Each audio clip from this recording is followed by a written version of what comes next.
dapat ganito, dapat ganito, ganyan. So, nililist ulit namin yung mga kailangan nilang gawin or yung mga duties nila. And nililist din namin yung mga magaganda nilang ginawa this few months. Are there any problems or weaknesses in current feedback treatments, such as delayed feedback or a lack of accuracy, that could make it more difficult to communicate with employees effectively?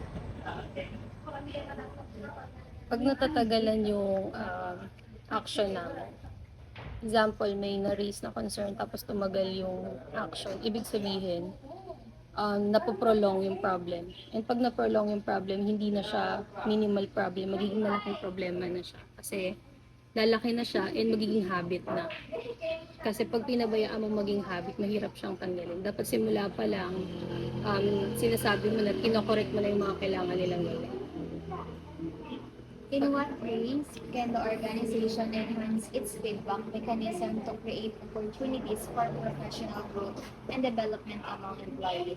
Dati kasi, every week, rotation yung ano nila, day off. So, ang ginawa namin, nag-close kami every Monday para lahat sila makapag-day off na. Hindi na, kumbaga, pwede silang kunyari lumabas magkakasama kung gusto nila or meron silang mga events, pwede silang mag-absent every month para hindi na nila kailangan na paikot-ikot. Lalo meron kasi kami employees na mag-asawa. So, nagkakaroon kami dati ng issue na kapag may problema, yung isa ang mangyayari, apektado din yung isa.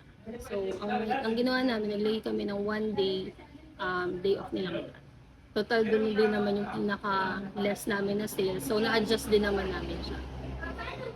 What possible risk or hazard could have a negative impact on the feedback process, including employees not being responsive or misunderstanding the feedback? Medyo harsh, pero kapag nakita mo yung employee mo na hindi nag-adjust, hindi inaayos yung work niya, termination na siya. Pero wala pa naman siya na sa amin na mangyayari na gano'n kasi sinasabihan namin na multiple times, kinokorek namin yung kailangan nilang baguhin. Wala naman talagang super laki na problem, pero may mga concern lang na kailangan medyo may align nila sa management, may align nila sa business. So, What possible risk or such unexpected changes in the marketplace could have a negative impact on the development of operating budgets, and how may this risk be reduced? pag humina example, pag humina yung sales ng isang menu, hindi kami pwedeng mag-purchase ng mga gamit doon na sobrang same. Kunyari last month, ganito kadami yung binibili namin na ingredients. This month, hindi pwede. Kasi nakita mo na bumababa yung sales. So either ibababa mo yung budget mo for ingredients ng isang product na yun, or ibuboost mo yung sales mo nung isa sa menu na yun.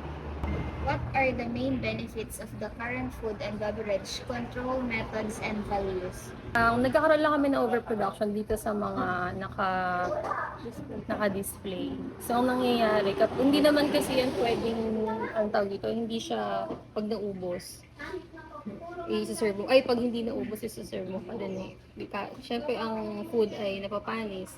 So, wala kaming choice kung hindi, i-dispose siya. Pero kasama yun sa budget, ay sa pricing yun. Kumbaga kasama yun sa risk yun. Is there a problem with waste management, variable quality, poor staff training, or other weaknesses in the way food and beverage principles and control procedures are right now being done? Waste management. Wala naman kaming problema sa waste management. Actually, kaya kami kumuha ng mga aso. Kasi dami namin, may mga time na meron kami gano'n. So, kesa itapon namin.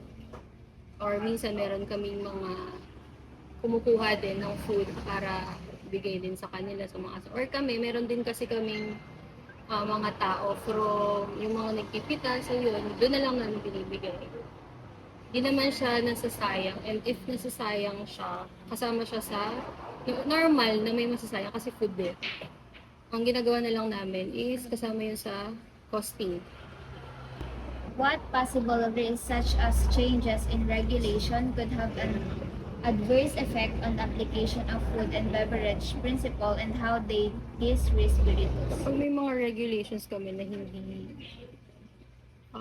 hindi agree yung employees, bago naman kami mag-regulate, tinitingnan namin if possible siya na mangyari. If hindi siya, or hindi, mostly naman possible. So, bago mo siya ipatupad, kailangan possible naman siya. Minsan walang choice ang employees na gawin. Kasi ang decision naman namin is for the business. And employees sila, syempre mag-a-adjust din sila. And kami naman, consider din naman sila. Pero, syempre, ang first priority din namin, hindi naman, kumbaga, kailangan magtugma yung priority ng business at saka priority ng management and ng employees. Is there anything that you would change about the way food and beverage operations currently organized, such as staff communication gaps, service delays, or problems with inventory management? May gusto daw po Dito, ba kayong bago? oo, meron. Marami pa kami ipa-project kasi hindi naman pa kami mag-effect. Kumbaga yung system namin, hindi siya pulidong-pulido. So, sobrang dami pa namin kailangang improvements like yung inventory nga. Kasi hindi namin siya, kumbaga, napapatupad talaga meron kaming inventory, pero yung checking ng inventory minsan pinapabayaan na lang. So, merong mga unaccounted na mga sales na hindi namin nakikita. So, kailangan yun. Sa service, kailangan namin i-improve ang kitchen. Kasi lalo kapag umiinit, yun yung pinaka-factor din. Dahil open space kami, wala kaming enclosed space. So kapag hindi maganda ang climate, nagkakaroon kami ng problem. Isa yun sa problem namin. So kailangan din namin na magkaroon kami ng space na enclosed para hindi maapektuhan yung mga customers namin pag pumapasok. Kasi minsan pag malalaman nila na wala enclosed space, hindi na sila papasok. Kasi magkakaroon ng disruption. Kailangan pag kumakain ka, kailangan medyo, alam mo yun, may vibe kasi ngayon di ba? Yun yung trend ngayon na dapat Instagrammable, tapos dapat maganda yung vibes ng So yun, kailangan namin siya improve. Ito na lang po, last one na po. What possible ways or threats, such as staff turnover, shifting customer case, or problems with the supply chain, could have a negative effect on the way food and beverage operations are organized? How can these risks be reduced? Okay, yung muna, supply chain. Pag may isang ingredient na nag-iba, example, yung brand ng mayonnaise, nag-iba, magkaiba ang lasa, magkaiba effect nun sa dish. So, mangyayari, ang dish, mag-iiba ang lasa. Kung dati, magkakaroon, lalo kapag nasana yung tao, kumbaga yun yung binabalikan nila tapos biglang pagbalik nila, bakit ganito na yung lasa? Wala na. May problem ka na ulit sa customer mo. So, possible bawasan ka ng customer. Tapos yung, kapag ang staff ay, example, yung nagluluto sa loob, yung isa, mas masarap magluto, yung isa hindi. Bakit? Hindi siya dapat ganun. Dapat ang pagkain, ang ingredients, ang way ng pagluluto standard. Hindi pwedeng, pag may isang nagluto, mas masarap. Hindi yun ganun. Para tayong nasa bahay, nagluto yung kapatid natin, tsaka yung nanay natin, magkaiba yun.